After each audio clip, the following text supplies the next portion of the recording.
Good morning and welcome to Eduscope. My name remains Dr. Iroro Stephen Izu, and then this is Wisdom Nugget 17.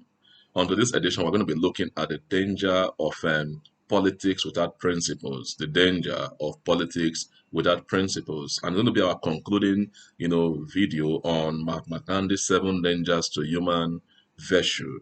Now, if you have not watched our videos before, please do well to watch our previous videos so that you can catch up, and you'll be glad, you did. Please subscribe to the channel, and share the video because the videos are going to help us, create a better society. Now, the danger of politics without principles. Aristotle was an ancient Greek political thinker, and he said, that man is by nature a political animal. Man is by nature a political animal. Now, making this assertion simply means that a man is naturally predisposed, is naturally inclined, towards politics. That politics is inherently, natural, to man. So man cannot say that I dislike politics, I don't like politics, politics is a dirty game, and so on and so forth, and so I harbor politics. By saying that means that you are trying to say that you dislike an aspect, of your person or your personality, by nature. Now, because politics, in its etymological, contraption, has a correlation, with words like to be polite, to be civilized, to be refined in your conduct, to be modernized, to be exposed. Politics, for your actions to be politic, or for your statements to be politic, means that your actions are, or your statements, are civilized, are polite, are refined. So etymologically, politics is not meant for the touts. It's not meant for the thugs. It's not meant for the hooligans. It's not meant for the perverted. It's not meant for the worst of society. It's meant for the best. It's meant for the creme de la creme.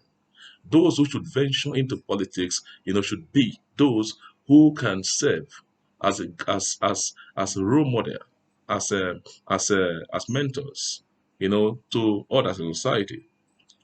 Politicians should be our best, of citizens, not the worst of citizens. So when Aristotle said that man is by nature a political animal, he's simply saying that there's no way we can run away from politics. So what we now need to do is that we should allow our best, to be our leaders, because politicians, are leaders, and leaders are the guiding light of society to push society from darkness. So that is that. So politics is not a dirty game. Politics can only be dirty to the extent that the leaders, are dirty. Once the players or the actors in the political arena, are dirty, of course, politics become dirty. So but when people, who have refined conduct, who have refined, ideas, who have refined, abilities, engage in politics, politics become a very sweet and very interesting game. That is how it should be. Edmund Burke said that, evil prevails or evil triumphs in society when good men do nothing. So when the best does not participate in politics or does not take up leadership role, the worst become, our leaders. And that is an anathema, it's an abomination to society because society will only be retrogressive. So now Mahatma Gandhi is telling us this morning, that there's a way to play politics and there's a way not to play politics. That the best way to play politics is to play politics with principles. Principles of modesty, principles of transparency, principles of accountability, principles of stewardship, principles of care, and concern to society. Now, and leaders, politicians, are leaders. Leaders are the guiding lights. Now, when politics is played with principles, we now naturally have principled politicians, principled leaders. Now, when we do not play politics with principles, we now naturally have unprincipled, leaders, leaders who will not consign or care, for us. Now, China Achebe said that the trouble with Nigeria is not the air we breathe, it's not the water, it's not the kind of soil we have, it's not even this kind of structure we have.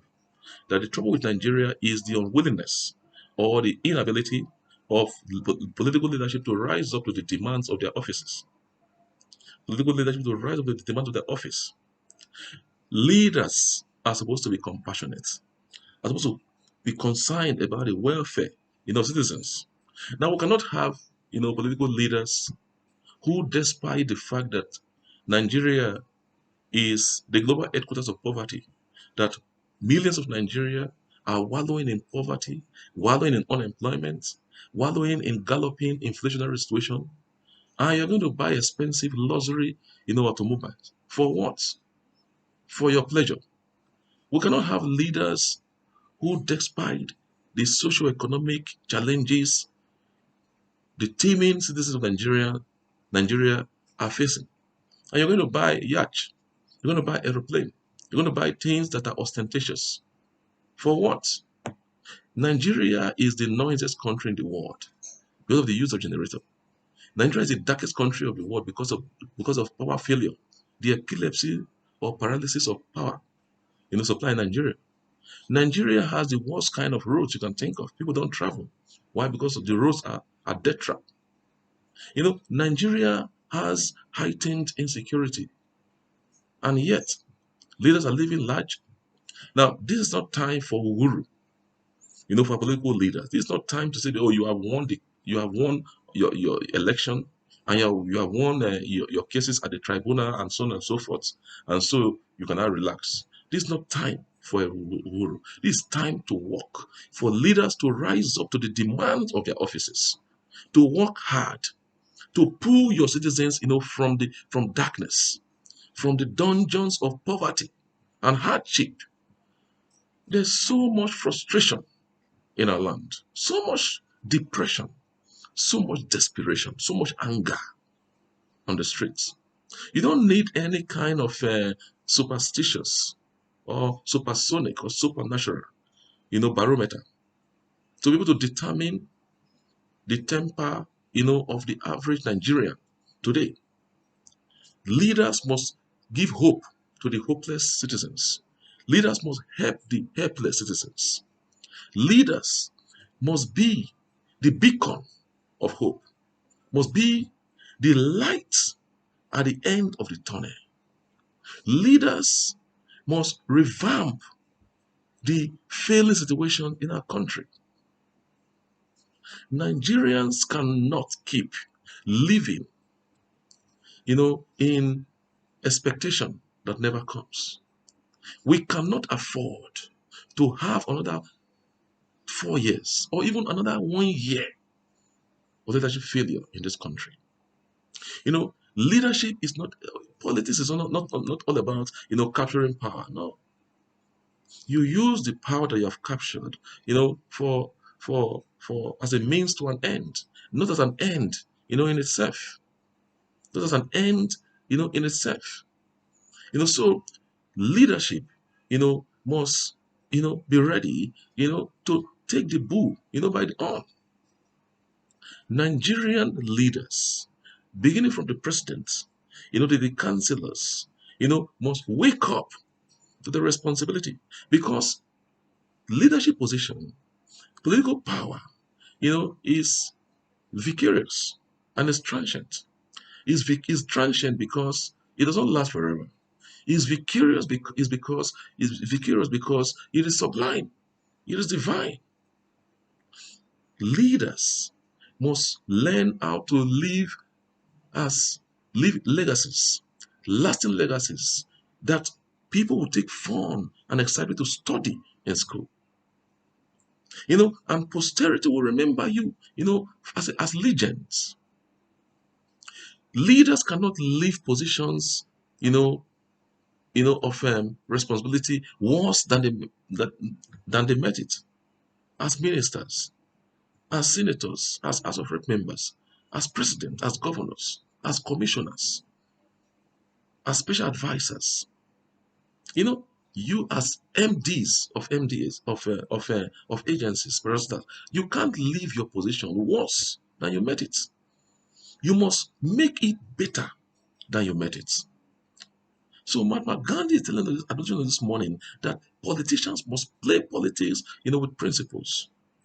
One of which is the principle of moderation, the principle of modesty.